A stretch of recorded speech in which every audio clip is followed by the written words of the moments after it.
दोस्तों Hormuz root तो अभी भी बंद है, लेकिन इस बीच ईरान और अमेरिका के मद्देनजर आज टकराव और बढ़ता दिख रहा है और यूं लगता है अब मानो धीरे धीरे डोनाल्ड ट्रंप ईरान पर कब्जा करना भी शुरू कर चुके हैं। जी हां, युद्ध के माहौल के बीच आज एक सबसे बड़ी घटना देखने को मिली। देखिए आप, बड़ी खबर, अमेरिका ने चीन से आ रहे एक ईरानी जहाज पर भी कब्जा कर लिया। सीधा सीधा उस जहाज को हाईजैक कर लिया। ये जहाज हॉर्मुज रूट को पार करने की कोशिश कर रहा था। तो इस घटना पर उधर ईरान से भी कहना है कि हम जल्द ही मुंह तोड़ जवाब देंगे अमेरिका को। इसका एक वीडियो भी सामने आ रहा है, देख सकते हैं आप। ईरान के झंडे वाले मालवाहक जहाज MV टोस्का को अमेरिकी नौसेना ने रोक दिया। यह वीडियो अमेरिकी सेंट्रल कमांड सेंटकॉम की तरफ से जारी की गई है, क्योंकि भले ही पहले ईरान ने हॉर्मुज रूट को खोल दिया था, लेकिन उसके बावजूद अमेरिका का इस हॉर्मुज पर कब्जा बरकरार है। डोनाल्ड ट्रंप ने कहा था कि हम नाकाबंदी नहीं छोड़ेंगे। यही तो वजह है कि हॉर्मुज को फिर से बंद कर दिया ईरान ने, क्योंकि अमेरिका यहाँ से नाकाबंदी नहीं छोड़ रहा है। तो अमेरिका ने अब आज तो हद ही कर दी, ईरान के खुद के एक मालवाहक जहाज को अपने कब्जे में ले लिया। तो इस वजह से ईरान भी अब खफा हो गया और ये युद्ध की चिंगारी और तेज भड़क सकती है।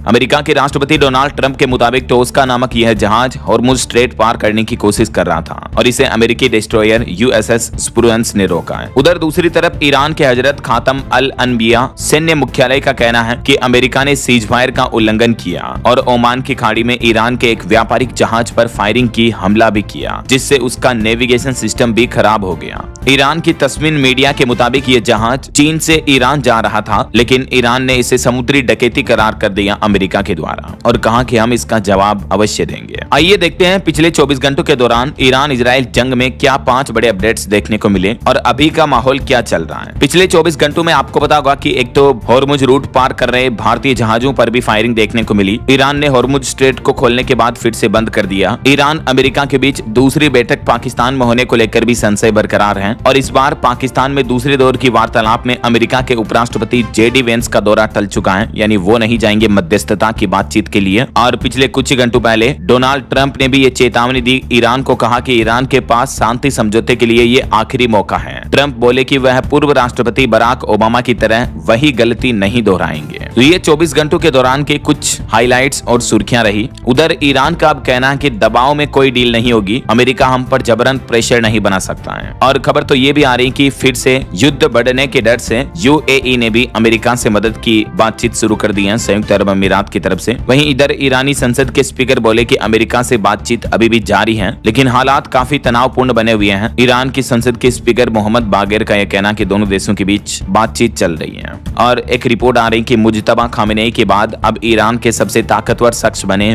वहीदी। जो ईरान में धार्मिक सेना है IRGC, उसने जो प्रशासनिक सेना है, वहाँ की इलेक्टेड गवर्नमेंट की आर्मी, तेहरान की सेना और बातचीत करने वाली टीम पर भी पूरा कंट्रोल कर लिया है। अभी दोस्तों अमेरिका और ईरान के बीच सीजफायर खत्म होने में सिर्फ 2 ही दिन बचे हैं और इससे पहले ईरान का यह कहना कि हॉर्मुज स्ट्रेट की सुरक्षा मुफ्त नहीं मिलेगी, यानी भले ही युद्ध रुक भी जाता है, हालात सही भी हो जाते हैं, शांत भी हो जाते हैं, फिर भी ईरान हॉर्मुज स्ट्रेट पर टैक्स तो लेगा ही लेगा। ये ईरान का सीधा सीधा कहना है। उधर ईरान के राजधानी तेहरान की सड़कों पर उतरकर लोगों ने सरकार के समर्थन में प्रदर्शन किए। इस दौरान कई लोगों ने भी ये साफ कहा कि उन्हें अमेरिका पर बिल्कुल भरोसा नहीं है और ईरान की सरकार को झुकना नहीं चाहिए। ये प्रदर्शन की कुछ तस्वीरें आप देख सकते हैं। देखा जाए तो इन युद्ध के हालातों में और मुश्किल घड़ी में ईरान की जनता खुद गवर्नमेंट के साथ है, गवर्नमेंट को सीधा सीधा सपोर्ट कर रही है, जो कि एक बहुत ही अच्छी बात है, क्योंकि अक्सर किसी देश के युद्ध के हालातों में उन्हीं की जनता उनकी सरकार को सपोर्ट नहीं करती है। अच्छा, इसके अलावा देखिए कुछ और बड़ी खबरें। ईरान ने पाकिस्तान में दूसरे दौर की वार्तालाप में शामिल होने से भी इनकार कर दिया, मना कर दिया। डोनाल्ड ट्रंप ने तबाही की धमकी दी तो ईरान का कहना है कि हम अपना डेलीगेशन पाकिस्तान नहीं भेजेंगे। जिस तरह से पिछली बार की बातचीत के लिए भेजा था, वैसे इस बार नहीं भेजेंगे। अभी बीती रात डोनाल्ड ट्रंप ने ईरान को चेतावनी देते हुए कहा कि ईरान के पास ये बस सिर्फ आखिरी मौका है। अगर ईरान ने शांति समझौते पर साइन नहीं किया तो पूरे देश को तबाह कर देंगे हम। डोनाल्ड ट्रंप ने अब मानो पूरी दादागिरी दिखाते हुए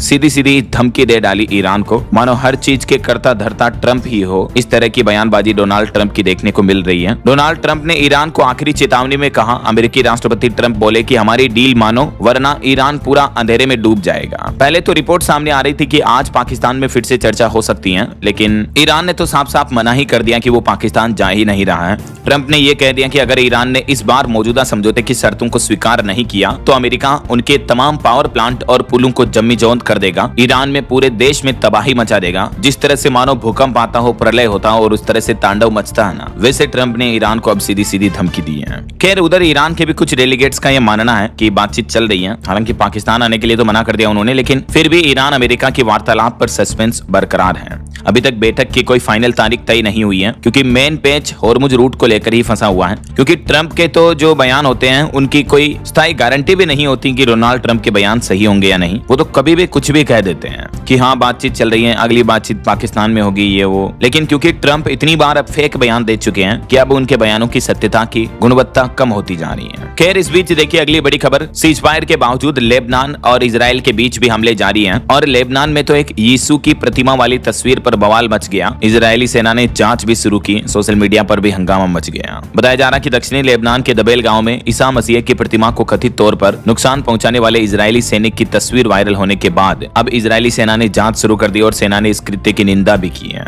वहीं एक महिला पत्रकार के सवाल पर भी हॉर्मुज से जुड़ा सवाल पूछ लिया डोनाल्ड ट्रंप से, तो उस पर भी भड़क गए ट्रंप। कहा कि बाहर जाओ, भारत से इसका क्या कनेक्शन है। जहाजों पर हो रही गोलीबारी से जुड़ा एक महिला पत्रकार ने ट्रंप से सवाल किया तो राष्ट्रपति ट्रंप को गुस्सा आ गया। इधर हॉर्मुज रूट अभी भी बंद है और ईरान का कहना कि हम किसी बेवकूफ के ट्वीट करने पर हॉर्मुज रूट नहीं खोलेंगे। ईरान ने एक ऑडियो संदेश जारी करते हुए डोनाल्ड ट्रंप को चिढ़ाया और कहा कि ये रास्ता बंद है, ऐसे ही कोई एरा गेरा आके ट्वीट करेगा तो हम नहीं खोलने वाले हैं। ट्रंप को लेकर ईरान ने जब ये बात कही तो ट्रंप काफी गुस्सा भी हो गए। इधर ईरान ने तो एक और बड़ा दावा किया, कहा कि हमने ट्रंप यानी अमेरिका के अब तक 180 ड्रोन मार गिराए, अमेरिका के F-35 फाइटर जेट को भी निशाना बनाया, अपनी सैन्य ताकत पर दुनिया को संदेश दिया। ईरान ने समझाया, अपने आप को बताया कि वो भी किसी से कम नहीं है, वो अमेरिका को टक्कर दे सकता है और कर दिखाया। अभी एक दिन पहले आपको पता होगा दोस्तों, हॉर्मुज रूट पर 2 भारतीय जहाजों पर भी ईरान की फायरिंग देखने को मिली। कच्चा तेल और गैस लेकर आ रहे 14 जहाज हॉर्मुज रूट पर रोके गए। हॉर्मुज स्ट्रेट पार किए बिना ही वापस लौटे ये जहाज। तो इस पर भी अब भारत सरकार ने कड़ी आपत्ति जताई, ईरान से जवाब भी मांगा। रिपोर्ट आ रही कि समुद्री सीमा पर बवाल मच गया, हॉर्मुज स्ट्रेट में भारतीय जहाजों पर गोलीबारी हुई। तो अब भारत सरकार ने विदेश मंत्रालय ने ईरान को भी कड़ी चेतावनी दी, क्योंकि भारत और ईरान के बीच दोस्ताना रिश्ते हैं, तो फिर भारतीय जहाजों पर गोलीबारी क्यों हो रही है। रिपोर्ट्स में बताया गया कि भाग्य लक्ष्मी समेत 2 भारतीय जहाजों को हॉर्मुज रूट पार करने नहीं दिया गया, उन्हें वापस लौटना पड़ा। तो इस घटना पर भारत ने कड़ी चिंता जताई है। हालांकि एक राहत की खबर यह है कि इस गोलीबारी के बीच एक भारतीय तेल टैंकर जिसका नाम है देश गरिमा, उसने ये हॉर्मुज रूट सुरक्षित पार कर लिया है और ये टैंकर 22 मई को मुंबई पहुंच जाएगा। वरना युद्ध के हालातों का भारत पर भी काफी गहरा असर देखने को मिला। कुछ रिपोर्ट्स मैंने आज सुबह के मॉर्निंग बुलेटिन वाले वीडियो में आपको बताई थी। देखिए पिछले महीने मार्च में घरेलू LPG की खपत भी 13% तक घटी है। ईरान जंग की वजह से सप्लाई प्रभावित हुई, पेट्रोल डीजल की डिमांड 8% तक बढ़ी है। वहीं खाड़ी देशों में तनाव का असर भारतीय किसानों पर भी दिख रहा है। प्याज किसानों पर सीधा असर पड़ा, उनके निर्यात एक्सपोर्ट में बड़ी गिरावट हुई और घरेलू मांग भी कमजोर होने के चलते किसानों को भारी नुकसान हो रहा है। और अभी तो ओमान सागर में टकराव और बढ़ता जा रहा है, अमेरिका बनाम ईरान, क्योंकि अमेरिका सीधा सीधा सीजफायर का उल्लंघन कर रहा है, हॉर्मुज पर नाकाबंदी कब्जा किए हुए हैं। तो हॉर्मुज रूट में ओमान सागर में टकराव और बढ़ता जा रहा है। अमेरिका ने ईरान के एक मालवाहक जहाज को आज जैसे ही जब्त किया, कब्जे में लिया। ईरान ने समुद्री डकैती बताकर जवाबी कार्रवाई की चेतावनी दी। तो इससे लगता है कि आज ये जंग और भड़क सकती है। और इन जंगी हालातों के बीच भारत के रक्षा मंत्रालय ने एक बड़ा फैसला लिया है। देखिए भारत और रूस दोनों देश एक दूसरे की जमीन पर 3000 सैनिक तैनात करेंगे। दोनों देशों के बीच ये अहम रक्षा समझौता लागू हो चुका है। और अमेरिका में आज एक बड़ी घटना भी देखने को मिली। देखिए एक अमेरिकी शख्स ने अपने खुद के 7 बच्चों समेत टोटल 8 बच्चों की जान ले ली गोली मारकर। सभी की उम्र